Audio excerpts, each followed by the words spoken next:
Hello students, आज मैं class 10th mathematics का त्रिभुज चैप्टर में थ्योरम 6.5 बताने जा रहा हूँ, जो इस प्रकार है कि दो त्रिभुजों में एक त्रिभुज का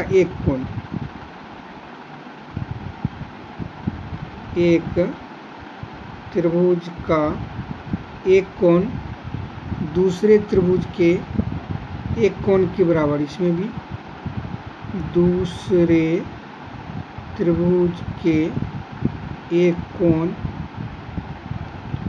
के समान हो और उस कोण को बनाने वाली संगत भुजा का अनुपात समान हो तो दोनों त्रिभुज समरूप होते हैं।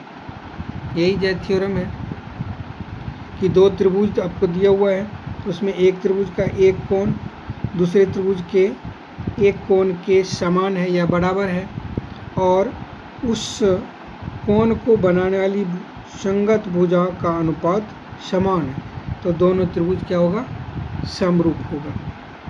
तो देखिए,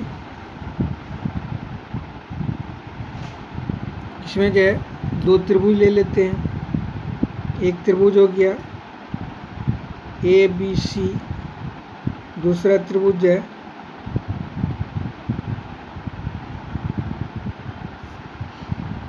इसका नाम ABC और दूसरा का नाम PQR रख देते हैं।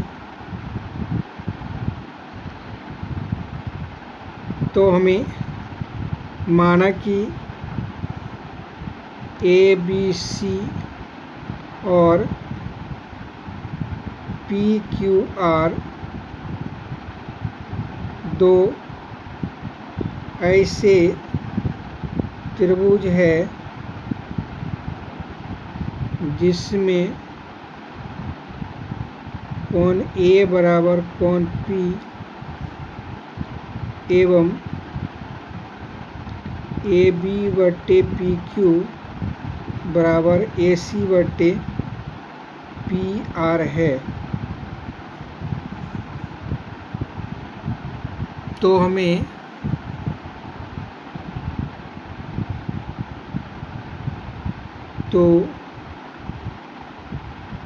सिद्ध करना है कि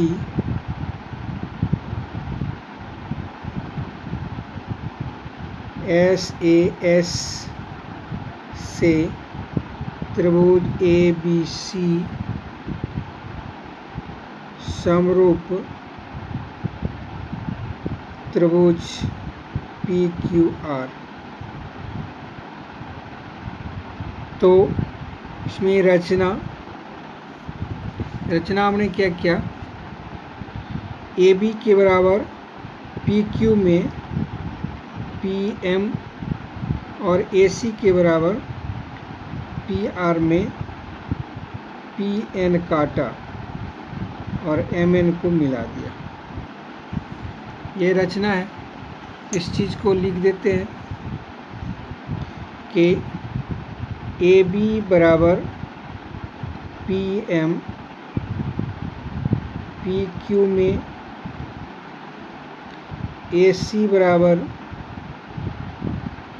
PN, PR में काटा और MN को मिला दिया। ये हमने रचना में किया। अब जो है प्रमाण या प्रूफ जो है, प्रमाण में हमने क्या किया, त्रिभुज ये दिया हुआ है कि AB बाय PQ बराबर AC बाय PR। हम इसको इस तरह से लिख सकते हैं, PM बाय PQ बराबर PN बाय PR। चूँकि AB बराबर PM और ए सी बराबर पी एन, ये रचना से है।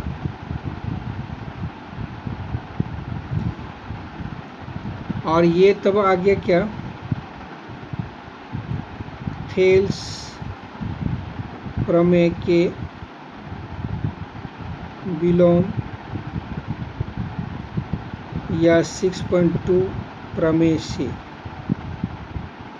एनसीईआरटी में 6.2 प्रमेय से क्या हो गया कि एम एन समांतर पी क्यू हो गया।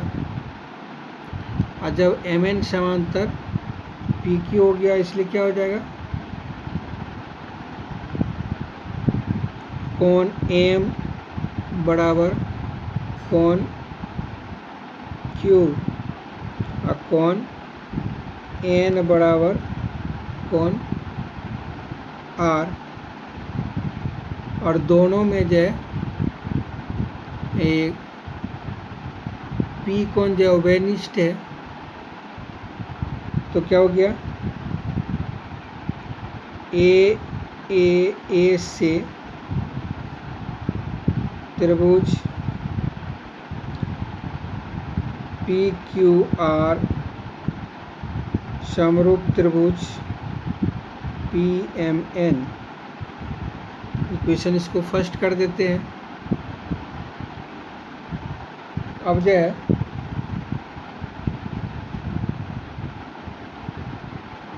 अब त्रिभुज ए बी सी और त्रिभुज पी एम एन में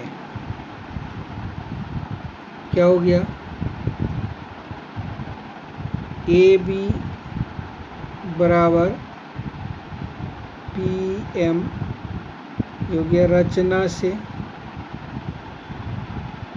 उसके बाद कोण ए बराबर कोण पी, ये दिया हुआ है प्रश्न से। और ए सी बराबर पी एन, ये भी रचना से। इस प्रकार क्या हो गया, एस ए एस से दोनों एस ए एस से त्रिभुज ए बी सी सर्वांगसम त्रिभुज पी एम एन। और जो त्रिभुज सर्वांगसम होता है वो समरूप भी होता है, तो इसलिए क्या हो गया, इसलिए त्रिभुज ए बी सी समरूप त्रिभुज पी एम एन, ये हो गया समीकरण 2। तो समीकरण 1 और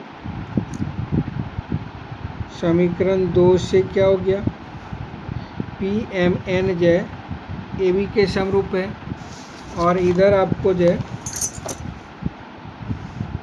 पी एम एन जो पी एम एन जो पी क्यू आर के समरूप हो गया। तो समीकरण 1 और समीकरण 2 से क्या हो गया,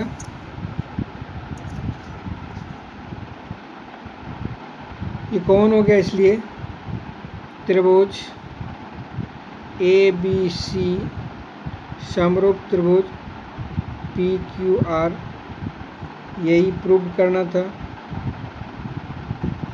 इस प्रकार ये थ्योरम जो है हमारा प्रूव हो गया। इसमें बस जो है आप आसानी से खाली जो है ना वो क्या कारण है उसको देखना है। दो त्रिभुजों में एक का एक कोण दूसरे त्रिभुज के एक कोण के समान था, और उस कोण को बनाने वाली भुज संगत भुजा जो है समान अनुपात में है, तो त्रिभुज को समरूप करना है। बस इसमें जो है खाली पहले वाला थ्योरम का थोड़ा सा हेल्प लेना है, आसानी से जाइए बन जाता है। इस प्रकार हमारा जो है ये भी थ्योरम जो है कंप्लीट हो गया। और हमने प्रयास किया कि सरल से सरल अथी में जो है इसको जो है सिद्ध किया जाए। तो इस प्रकार से ये प्रूव्ड हो गया।